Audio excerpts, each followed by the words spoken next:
fount of thy redeeming love.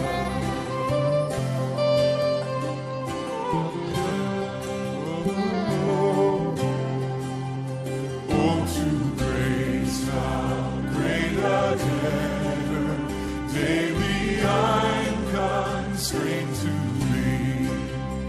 Let thy grace, Lord, like a fetter, bind my wandering heart to thee. I'm prone to wander, Lord, I feel it, prone to leave the God I love. Here's my heart, oh, take and see.